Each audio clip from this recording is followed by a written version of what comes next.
Assalamualaikum warahmatullahi wabarakatuh. Perkenalkan, kami dari kelompok 4 kelas teknik industri di Universitas Yudharta Pasuruan yang beranggotakan yang pertama adalah Adil Salogo, kedua Yanwar Syarifuddin, ketiga Olivan Fani, keempat Yogi Laksono Putro, kelima Ahmad Jaya Hamadan. Di sini kami akan menjelaskan tentang kelapa sawit. Untuk yang pertama, yaitu definisi kelapa sawit. Apa sih kelapa sawit itu? Kelapa sawit merupakan tumbuhan industri yang berasal sebagai bahan baku penghasil minyak masak, minyak industri maupun bahan bakar. Kelapa sawit ini memiliki peranan yang penting dalam industri minyak, yaitu dapat menggantikan kelapa sebagai sumber bahan baku. Produk apa saja yang bisa dibuat dari kelapa sawit? Banyak produk yang dapat dibuat dari kelapa sawit. Yang pertama, minyak goreng, produk kosmetik, biodiesel, mentega, pomade, pasta gigi, minyak pelumas, bahan pembuat cat, tempur, penguat baja, dan besi. Serta masih banyak lagi yang dapat diolah dari bahan kelapa sawit. Di sini kami mengangkat contoh yang akan menjelaskan tentang minyak kelapa sawit. Bahan baku utama minyak kelapa sawit itu apa? Ada dua, yaitu minyak kelapa sawit palm oil berasal dari serabut kelapa sawit, sedangkan minyak inti sawit palm kernel oil berasal dari inti buah kelapa sawit. Yang kedua, CPO atau minyak sawit mentah didapat dari hasil pengepresan serabut atau bisa disebut fiber kelapa sawit. Selanjutnya, komposisi apa saja yang dibutuhkan untuk membuat kelapa sawit?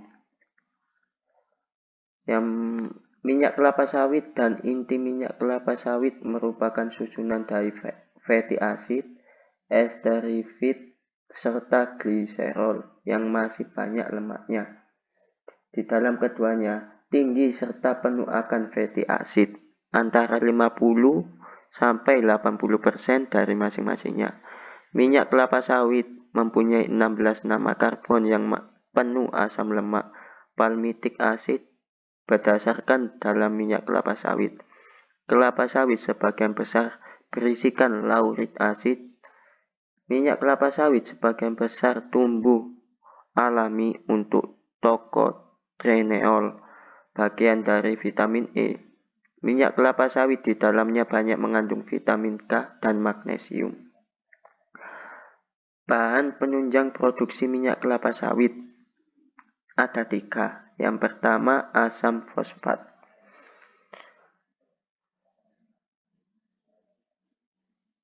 Asam fosfat biasanya dikenal dengan asam ortofosfat atau fosfat V, adalah mineral anorganik yang memiliki rumus kimia H3PO4 yang mengandung 3 ion plus, di mana dengan kekuatan asam yang dimiliki dari ion tersebut tidak sama. Yang kedua, blazing earth. Kegunaan blazing earth dapat mengurai kotoran dan bahan yang tidak diinginkan, biasanya pada minyak sawit seperti zat pewarna, sabun, dan lainnya, yang dapat ditemukan di dalam minyak dan lemak. Warna minyak akan mempengaruhi kualitas dari minyak yang dihasilkan. Yang ketiga adalah air. Selanjutnya, proses pengolahan minyak kelapa sawit. Unit pengolahan minyak kelapa sawit menjadi minyak goreng ada 2 cara. Yang pertama, permurnian. Pemurnian minyak sawit dilakukan untuk memisahkan minyak sawit yang kasar karena masih mengandung kotoran berupa artikel-artikel dari tempurung dan serabut. Minyak tersebut perlu segera dimurnikan dengan maksud agar tidak terjadi penurunan mutu akibat adanya reaksi hidrolis dan oksidasi.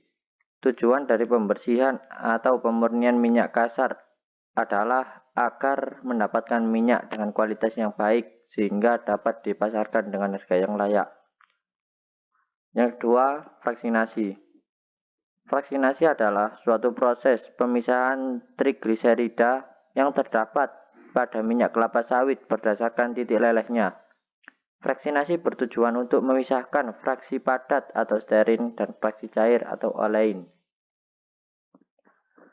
Proses pemurnian minyak kelapa sawit dibagi menjadi dua, yaitu pemurnian secara fisika tanpa asam sulfat, dan yang kedua pemurnian secara kimia dengan asam sulfat. Proses pengolahan kelapa sawit. Bagaimana minyak sawit diolah? Benih sawit ditanam di area pembibitan sampai dengan 12 bulan. Tanaman muda yang telah berumur 12 bulan kemudian ditanam di kebun. Setelah 30 bulan, tanaman sudah siap dipanen.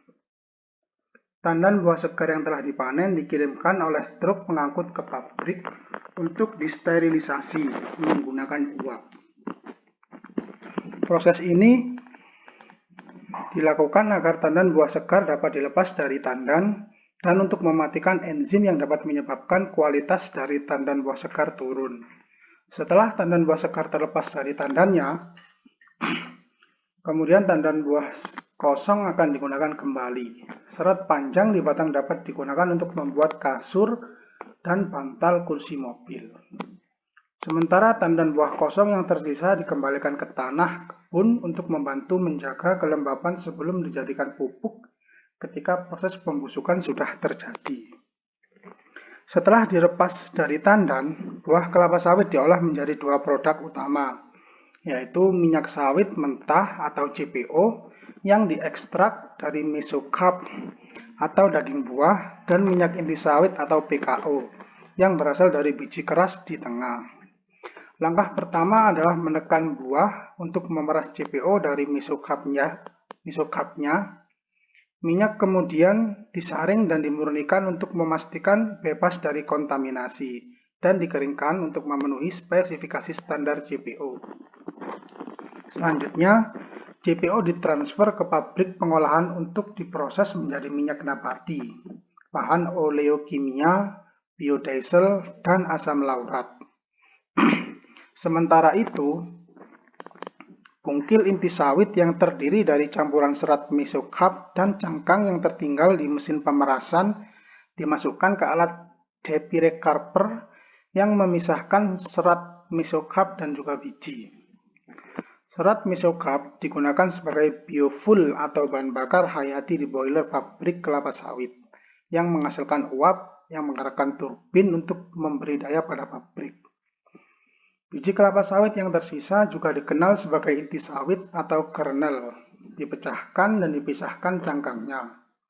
Cangkang diambil untuk dijual sebagai bahan bakar hayati, sementara kernel mengalami penghancuran lebih lanjut untuk menghasilkan minyak inti sawit PKO dan palm kernel expelled atau PKE.